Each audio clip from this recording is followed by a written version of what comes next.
Bisbee! Hello, humans. What are we doing here? What are we making here?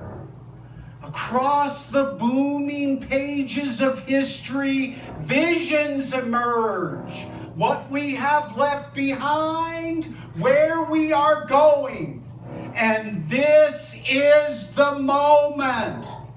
This day is good enough. This moment is good enough. What are we waiting for? About to blow at a moment's notice. We can take it. Somebody's gotta say it. Hello, humans. Don't be embarrassed. All we got is each other. And this moment we take aside. This is the way we do it in Bisbee. This is the way we like it.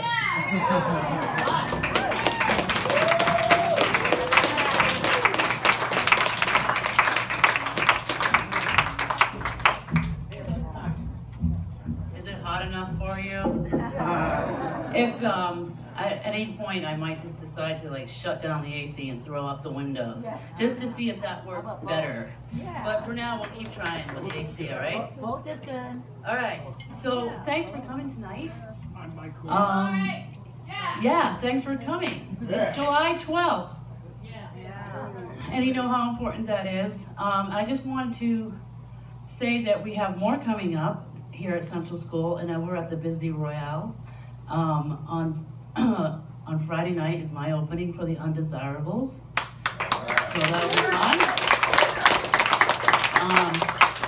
It has a cryptic thing called a gallery rally included, which basically means something starts at 7:30, and it's a time-based thing.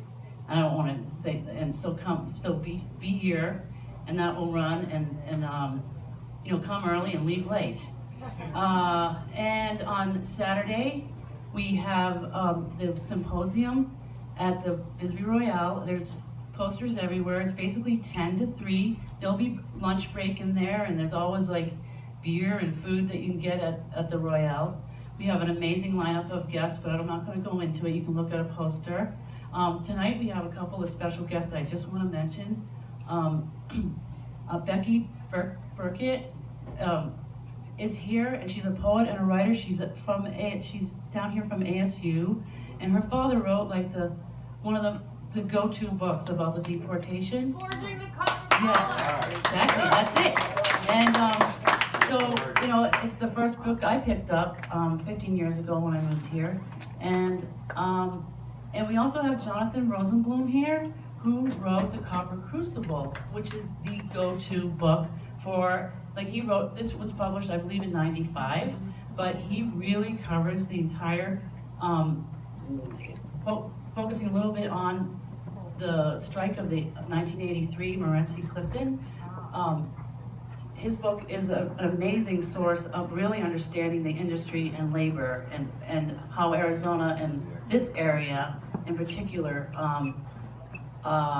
set a tone for labor that is really sad, really a sad thing. But his book is great, and that'll be available on Saturday at the symposium. We'll have that for sale. He read Forging the Copper Collar first, too. Is that what he did? Okay. So without, I think, and I wanted you to all know that we had an amazing, amazing reenactment today. We took over Highway 80. I mean, how often does that happen? And it was great, and there's going to be another opportunity. If anyone in this audience wasn't there today, please come Sunday and be part of the reenactment. I'm going to give you the details right now. Okay. Meet at the high school. It doesn't say what time. 9 a.m. Say it. 8 o'clock. I told them they need to write it down. It's 9 o'clock, Lori. 9 o'clock? 9 a.m. Bisbee High School. Oh yeah, I'm sorry, I see it. 9 a.m. at the high school. If you want to sign up, stop by the production office downstairs, okay? And it's really an opportunity not to be missed. Something happens to the whole group when you're just doing this. And this film is very, an amazing thing that's happening. And we all can't wait to see the product of all this amazing work. So that's it. I talked to Mike. The Bisbee High School. Old or new? Yeah, the high school where high school kids go. It's the unified school, is that right? Yeah. Okay. On Ready? School Terrace Road. Everyone ready? Okay. Thank you, Laurie. Hey, I just have a couple little things here, and we are going to jump into it. Sorry. Fellow workers and friends, we all know why we're here. We remember the biggest kidnapping in American history. It's been a long road to get here. Years of meetings and study and testing the water. Had to make sure Bisbee was ready to remember. So many years have gone by to get to this point. And most recently, I think it may have been something to do with Susan Willie's extraordinary work, People's History of Bisbee. And it's brought back to the forefront. Got people talking about mining and the deportation and that heritage of Bisbee. Got people remembering. And then the community synergy, which is Bisbee, took over, and here we are. The adventure continues all week, but we got to get to it. We have over 20 voices tonight. I'm going to have to keep intros to a minimum. I want to give everybody a chance, 2 poems or 5 minutes. Our special guests get slightly more time. We'll have a break in the middle. I want to be sure, because it wouldn't be here without Gregor and Emily helping us out on sound. Blue on lights. The incredible Ben Dale on didgeridoo. And of course, we couldn't have done any of this without Lori, and I wouldn't be here without Annie. So, without further ado, we're going to start off tonight with some music. We're starting with the group Earth Picks of Cochise County. That's Liz Lopez and Jeff Sturgis.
I just want to start by saying that Jeff and I are both retired educators.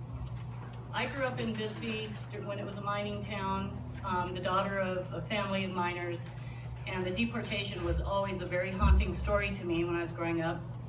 Jeff and I have combined our love of learning with our love of music, and we do research and write songs mostly about Cochise County, which we also love.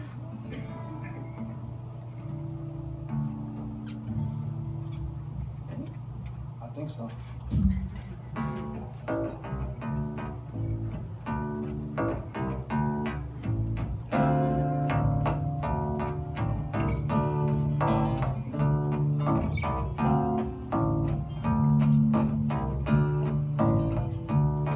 It was 1917. A strike was called on the Copper Queen.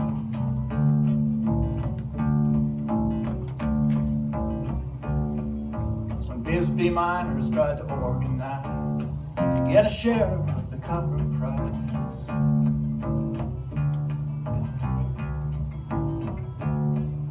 They asked for safety, for better pay, for 2 men working on the drill each day. But the strike's illegal, said the company. It's un-American activity. Wake up, miners, get out of the sack. You can't ask questions and you can't come back. Shotguns are loaded, no time to pack. You got a one-way ticket on the trees and track.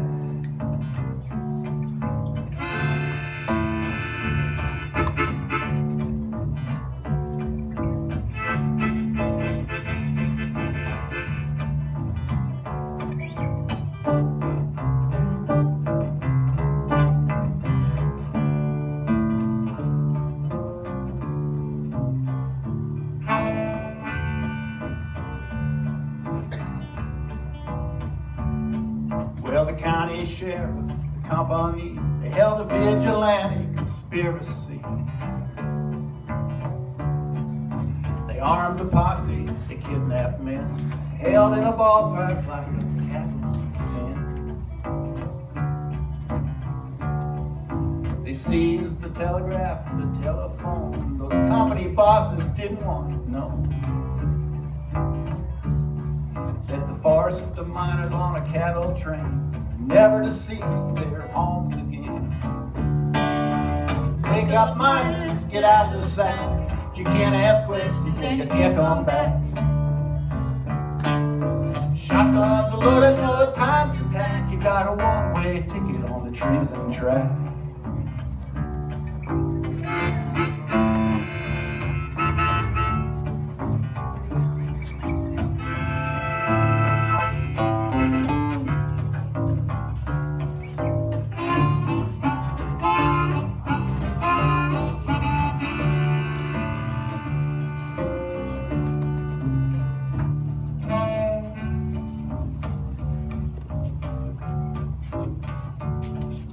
Abandoned miners in the desert heat, they suffered thirst and hunger and dark defeat.